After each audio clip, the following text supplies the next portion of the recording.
Once upon a time, about 2013 going on 14, I'm writing my book. All right, so you're there with me. You and me, we're at the same place in time. Our minds are connected. It's 2013.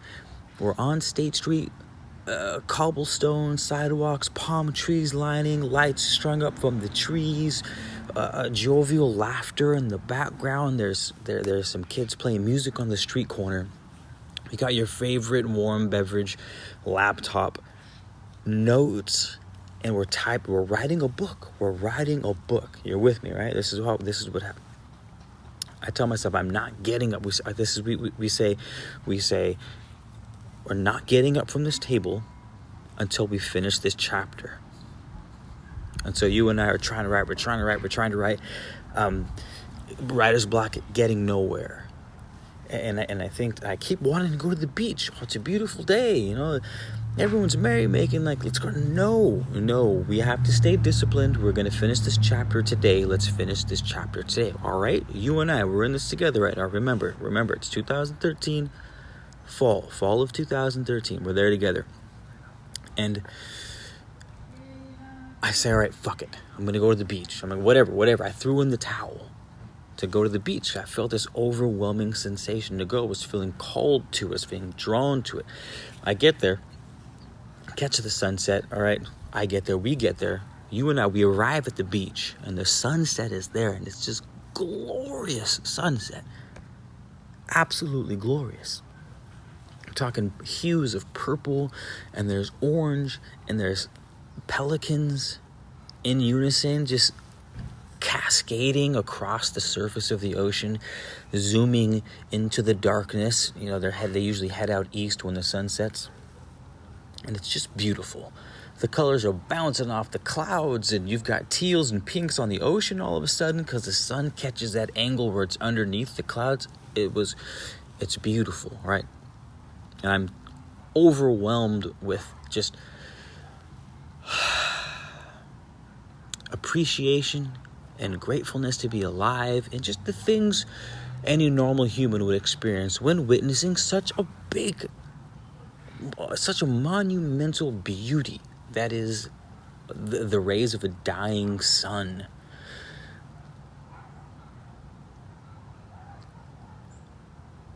And we get the entire piece of the last chapter written in about 20-30 minutes. I wrote like 1,000 words in like an hour or something like that. It was insane. And what happened was, while I was on the trip, it was the inspiration I needed to finish that part of the book. So,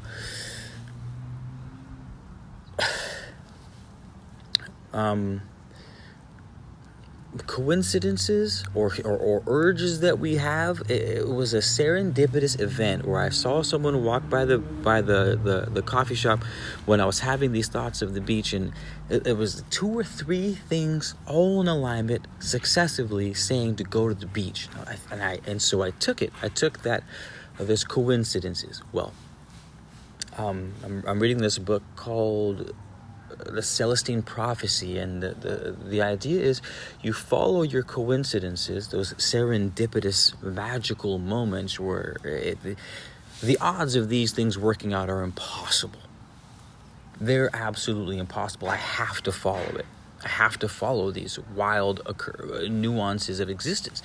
Well, when you follow these things, you increase your energy. When you increase your energy, you attract more of these things, and these things are what guide you to the next point of your life. It's the video game character that's glowing on the street corner, that cat on the street corner that's glowing, that you talk to him and he says, "Oh, little Johnny's lost in the woods, will you help?" And you help little. That's what the coincidences are, and they happen more often the more charged up we are. So we gotta hit the Anubises are at it right now.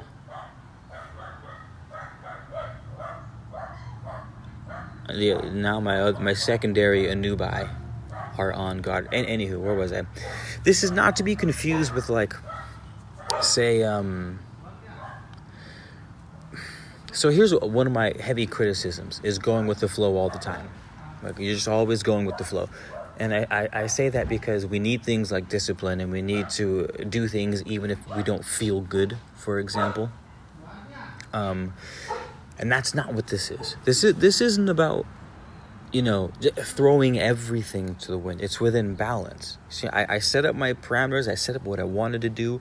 I approached it, and I hit it continually despite what I felt. But the odds were stacking up against me. You know what I mean? Like, let's not be ridiculous. When spirit calls, answer.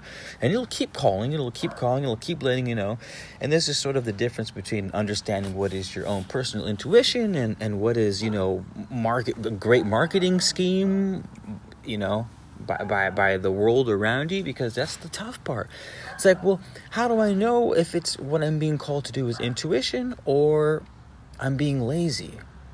You know how we have gut bacteria that control what we eat? It's sort of the same way. So that would be a physical corresponding element of how do you know you're really craving sweets and it's not the bacteria inside of your body releasing hormones to make you crave certain things? You know what I mean?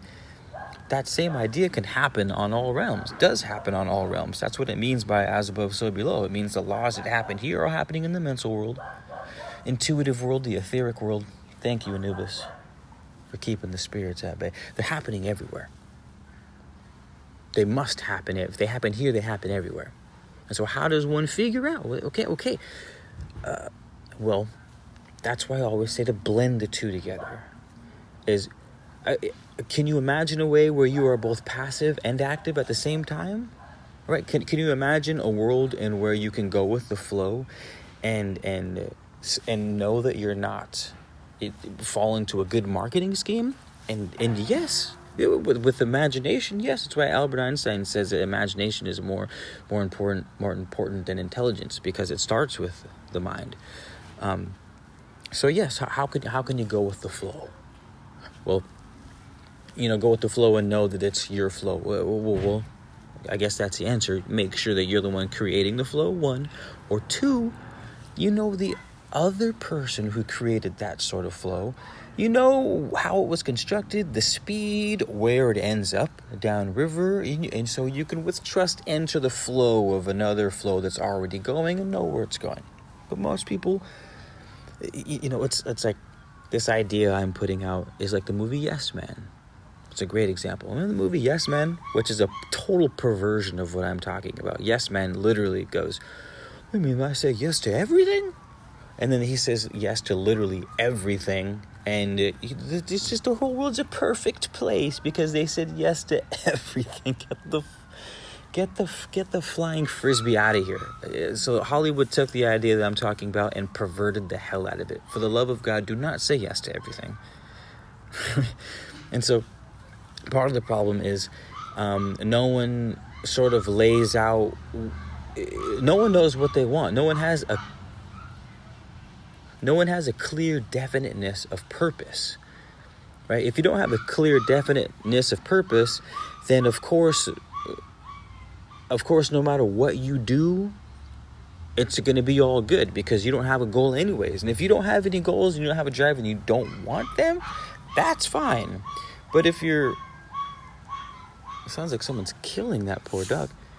That's fine. But if you're someone who wants to get something, who has a definiteness of purpose, whether it's simple, I want to lose weight, or I want to start a YouTube channel, or I want to write a book, or I want to ask for the promotion.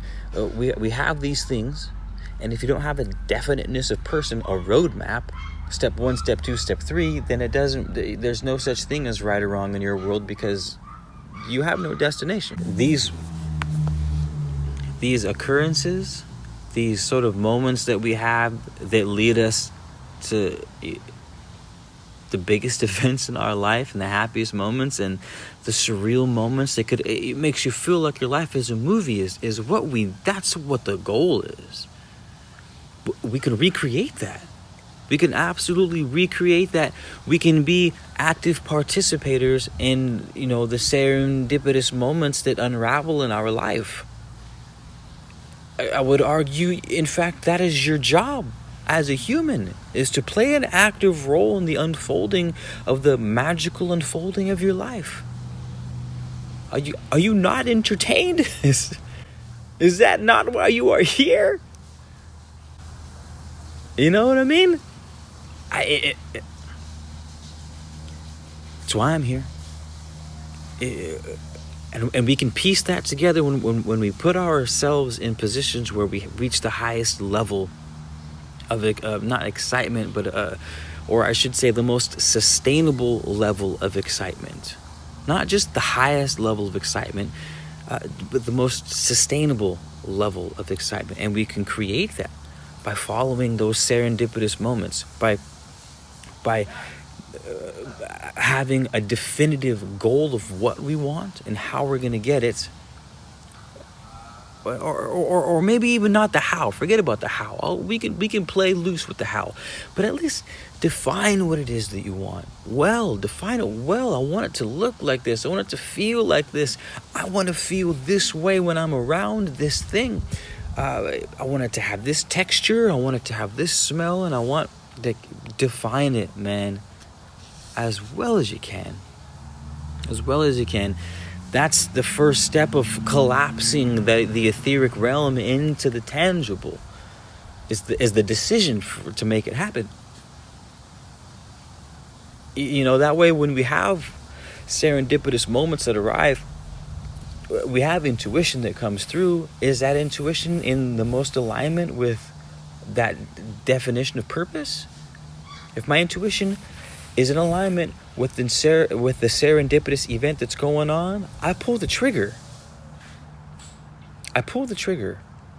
And that's really up to you, how that looks and how that feels and how good you are at doing it. You're probably going to mess up at first. Like these are skills. These are life skills we're talking. These are, or at least spiritual skills that you could apply to life, you know, or even I'm sure psychologists could care less about spirituality, would still agree you need that definiteness of purpose. You need the ability to be open to new experiences, be open to, you know, bizarre circumstances that open up for you that could not have happened without divine intervention, more or less. I don't know. It's the most powerful